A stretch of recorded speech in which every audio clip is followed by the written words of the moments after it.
On va l'apporter comme ça et on va voir ce qui vient aussi à côté, mais je voulais plutôt vous l'enrober parce que c'est la partie la plus intéressante, je pense, pour le plus grand nombre en fait. Il y a une partie hyper technique, mais Ethereum qui ressent ses priorités sur l'expérience utilisateur, ça fait du bien à voir, hein, parce que c'est vrai que pour l'instant, une des grosses critiques, c'est que, regarde Solana, Phantom Wallet, c'est simple d'utilisation, tu télécharges, l'interface est sympa, c'est intuitif, tu sais où tu vas, t'as pas besoin d'ajouter de RPC, t'as déjà toutes tes adresses, tous tes comptes, t'as même du Bitcoin, c'est ton adresse Bitcoin, t'as de VM, t'as Solana, tu télécharges ton portefeuille, tu te connectes à une plateforme, c'est parti.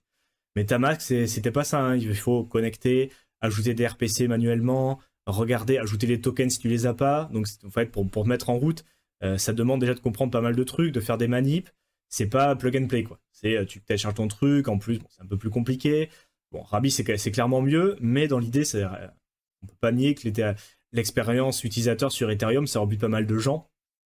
Et bon, ne serait-ce que détenir un wallet EVM, et puis après, quand tu vas sur la partie DeFi, te connecter à un DEX, te connecter à un bridge, approuver des contrats, swapper des tokens, en fait, ça fait peur à beaucoup de gens, hein. Concrètement, moi, je le vois dans l'accompagnement, avec les personnes avec qui j'ai pu échanger aussi, c'est un point qui freine beaucoup de gens, hein. Et on peut penser, et c'est là aussi où il faut dézoomer un petit peu, parce qu'il y a, quand on est sur le crypto Twitter, qu'on suit du contenu crypto, comme ça peut être votre cas, non, où il y a beaucoup de gens qui suivent les cryptos, ça paraît simple, ça vous parle peut-être à tout le monde, hein, connecter, swapper, faire des choses, mais il faut savoir que la plupart des gens, ils sont très loin d'être là en fait, hein. Et c'est pour ça, je pense qu'il y aura toujours de la place, même pour l'accompagnement, la petite pub, comme ce que je propose en description, c'est des choses qui vous parlent pas, parce que vous vous rendez pas compte, pour ceux qui sont là sur le long terme et qui savent faire tout ça, que pour la plupart des gens, en fait, c'est vraiment un gros point noir d'avoir peur de faire une connerie, parce qu'on sait que c'est compliqué en plus. Donc, améliorer l'expérience utilisateur, ça devenait vraiment quelque chose de fondamental pour éviter des parts de marché, justement, auprès de concurrents qui, justement, ont compris ça et essaient de taffer un peu dans ce sens. Et pour le coup, donc là, il y a Thomas, donc co-directeur exécutif. Donc là, on l'a pas vu en détail, mais lui, il est rentré sur la partie exécutive. Il va lui, du coup, il va recentrage stratégique, hein, donc expérience utilisateur, ça va faire du bien. Et on va laisser Vitalik se concentrer à la recherche et à l'innovation, et c'est pas plus mal. Donc là, il va s'attaquer, se concentrer sur l'amélioration. On va peut-être voir directement. Et ces expériences utilisateurs vont venir, mais principalement de Pectra, hein. On n'a pas trop parlé, mais ça va être le changement qui arrive mercredi 7 avec toutes les EIP. Il y en a 11, donc implémentation technique sur Ether.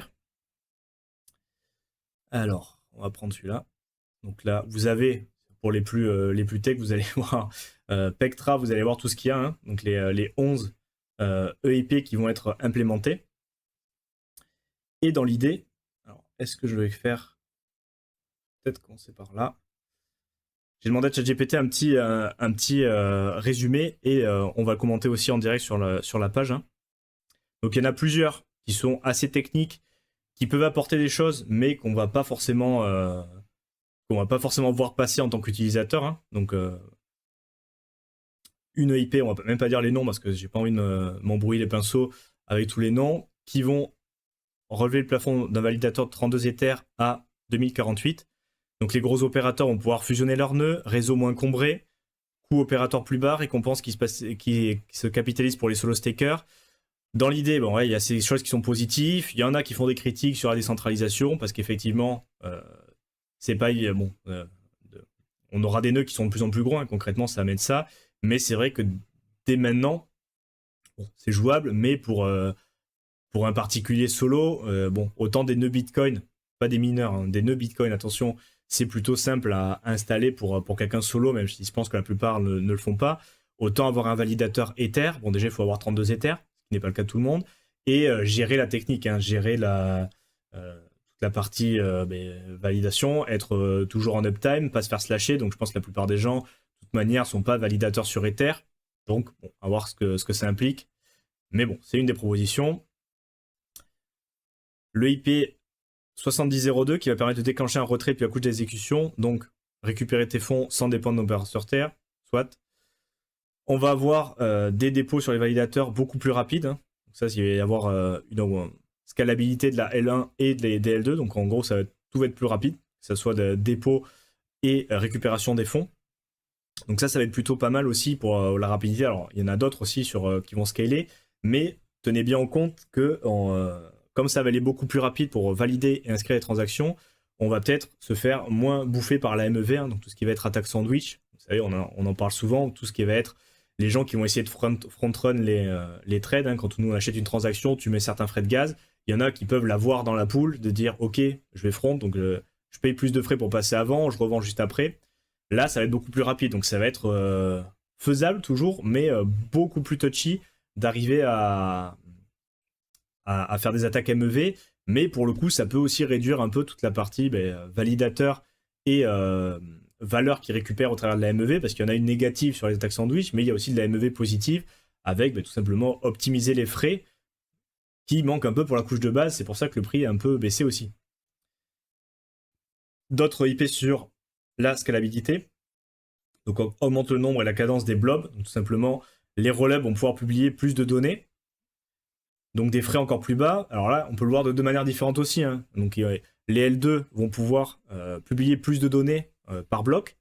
Donc ils auront des frais plus bas. Mais s'ils publient beaucoup de données, ça peut aussi augmenter le loyer en fait, hein, sur Ether. S'ils publient beaucoup de données et qu'ils utilisent beaucoup ces blobs, même si les frais sont bas, si c'est beaucoup utilisé, bon, ça peut aussi amener plus de frais. Donc c'est un peu comme à chaque fois. Et ça peut être positif, à voir ce que ça donne sur le prix, quoi. Mais il y a toujours un peu les deux côtés d'une même pièce, quoi. Et après, tout ce qui va être interface utilisateur, donc c'est là où on va avoir le plus gros. Enfin, visuellement, c'est là où on va vraiment s'en rendre compte quand ça sera implémenté, parce que là, ça va passer à voir quand les projets vont pouvoir se servir et l'implémenter dans leur solution, parce que c'est pas parce que c'est publié dans le code que forcément demain on va avoir tout ça sur Rabi, sur MetaMask, sur toutes les plateformes.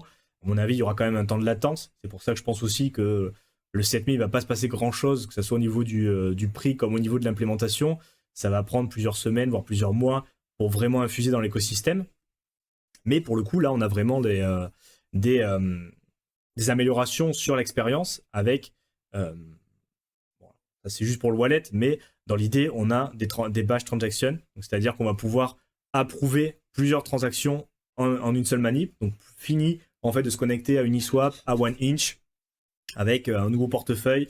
Est-ce que tu es sûr? Est-ce que tu confirmes que tu veux approuver le portefeuille pour USDC Ether? Oui, ok, j'approuve. Maintenant, approuve la transaction. Je veux swapper 200 USDC contre 0, je sais pas quoi, Ether.